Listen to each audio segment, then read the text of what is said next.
Jusqu'à 9 h, Good Morning Business. Comment vont les banques françaises? Bon, alors plutôt bien si on regarde les résultats de la Société Générale qui viennent de tomber, avec le retour au bénéfice, 800 millions quand même pour le premier trimestre.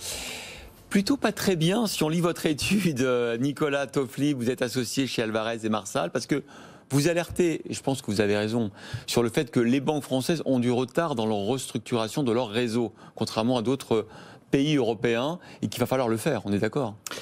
Oui, c'est une des conclusions de l'étude. Je rappelle en préambule que les banques françaises sont quand même extrêmement solides.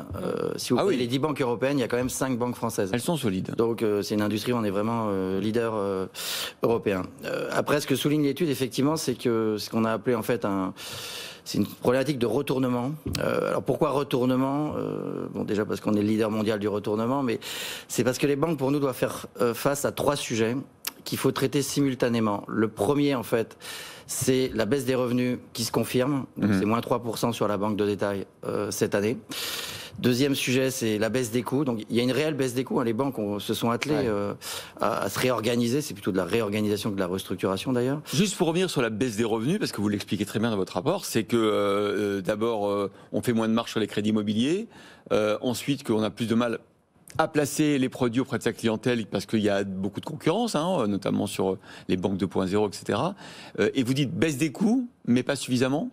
Pas suffisamment, les chiffres le montrent. La baisse des coûts a été de 2%, donc on voit qu'il y a un effet ciseau en fait, qui s'accentue. Et puis après, il y a, j'allais dire, un peu la grande inconnue, qui est le coût du risque. Donc le coût du risque, dans les banques françaises, il est très bien maîtrisé. Ça, c'est une réalité. Après, ça dépendra complètement du réel contexte économique à la sortie de crise. Et là, ce sont les conséquences aussi d'une année de crise sanitaire et économique avec les PGE, les aides. Exactement. Et le coût du risque a toujours été très très bas en France, si on compare à d'autres pays. Donc il reste bas. Les banques ont pris des provisions par anticipation. Maintenant, c'est la réalité en fait des petits commerces quand il n'y aura plus les subventions gouvernementales. C'est-à-dire que ce que vous dites, c'est que peut-être que les nouveaux instruments qu'on a mis en place, comme le dit Sandra avec le gouvernement, les PGE, etc., c'est peut-être finalement des prêts qui n'auraient pas été accordés en temps normal et qui augmentent le risque pour le système financier bancaire. On est d'accord? Oui, alors les prêts sont garantis quand même par l'État, alors pas à 100%, donc il y a une petelle quote-part qui est potentiellement encore à risque. Mais après, je pense que personne n'est capable, ni sur ce plateau, ni plus globalement, de savoir quelle est la réalité en fait et la ténacité de l'économie dans les prochains mois.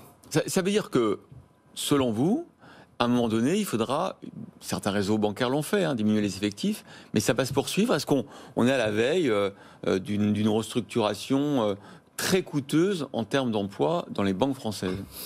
Non, nous c'est pas ce qu'on pense. Le sujet, ça va être un sujet de vitesse en fait, en fonction notamment de l'évolution du modèle économique et notamment lié au coût du risque. Les banques françaises, de toute façon, ça c'est une réalité, ont quand même commencé à restructurer assez fortement leur réseau. Alors il y a des exemples européens qui montrent que certains pays vont plus loin. Ah oui. Je pense à l'Espagne. Après, la situation de départ n'est pas du tout la même. L'Italie aussi, mais comme je le rappelais, la France a un secteur bancaire extrêmement solide, donc les situations de départ ne sont pas du tout les mêmes. Donc c'est un sujet de vitesse et tout ça et c'est plutôt d'ailleurs à l'honneur des banques. Les banques ont un pacte social qui est extrêmement fort.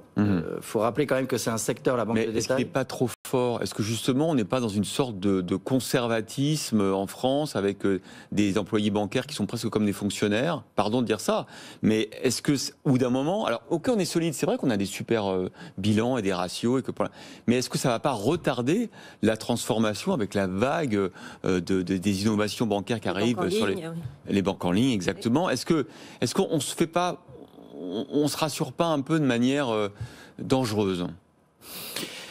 C'est une vraie question en fait. Est-ce qu'il faut aller plus loin? Très certainement oui.